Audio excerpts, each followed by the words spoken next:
welcome to Fin Business. We are at Cybos and I'm in conversation with David from Australia. David runs a fintech which is specifically for the financial mapping, which is part of a wealth management or a personal finance. David, welcome on the show. Thank you. It's a pleasure to be here. So obviously now financial is one of the important aspects for every human being.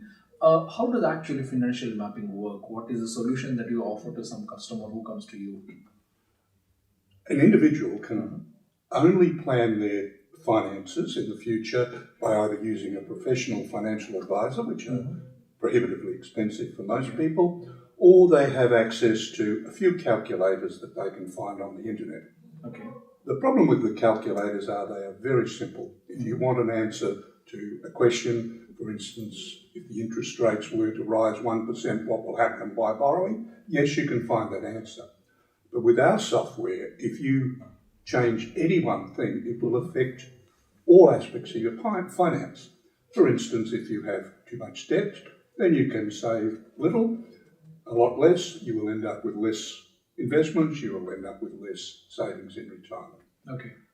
And people don't realise that, and they spend a lot of time worrying about one thing where they don't realise where it affects their whole of their financial future.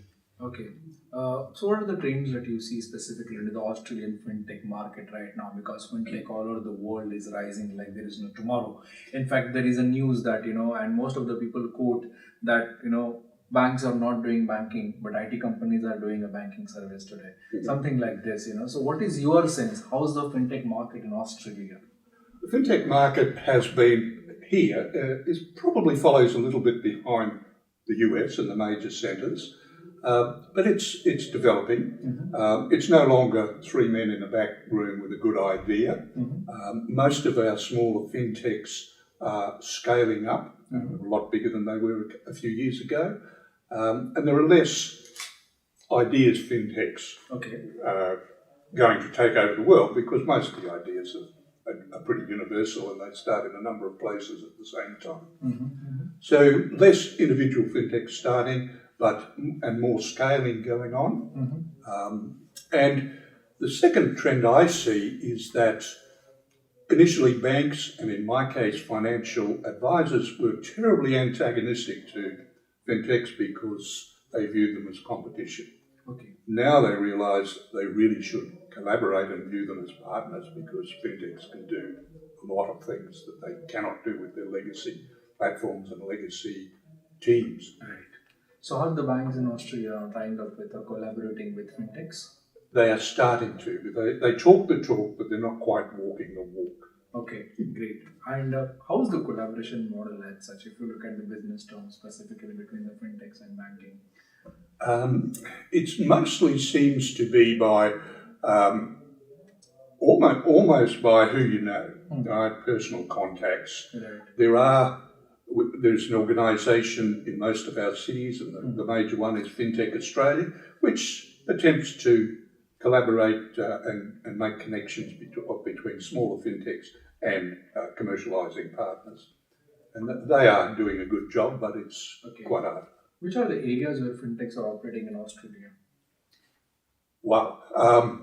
Well, there's been a vast explosion and recently of cryptocurrencies, but they, of course, probably won't go anywhere. And for most of us, there's blockchain people, there's insurtech, regulation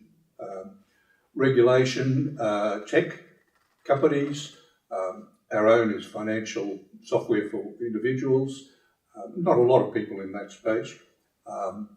And money transfers and also documentation and business processes made easy. They're the most that I see. But of course, there are others.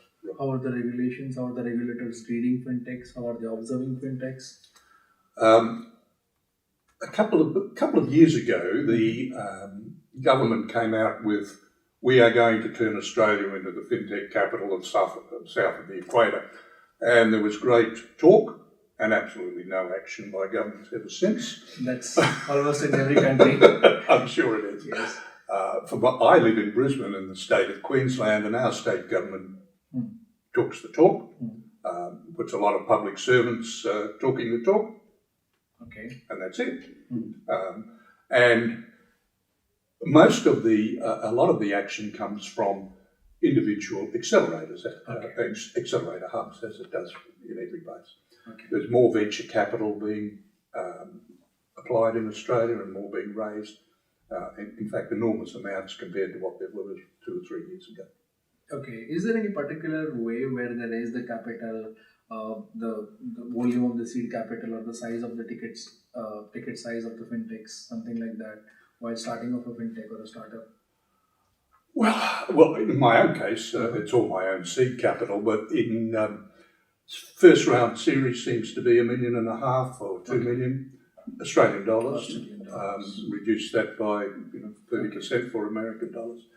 That seems to be a reasonable sort of startup amount, and then they go from there. So thank you so much for talking to Fin Business, David. It was nice chatting with you. And the same here. Thank you.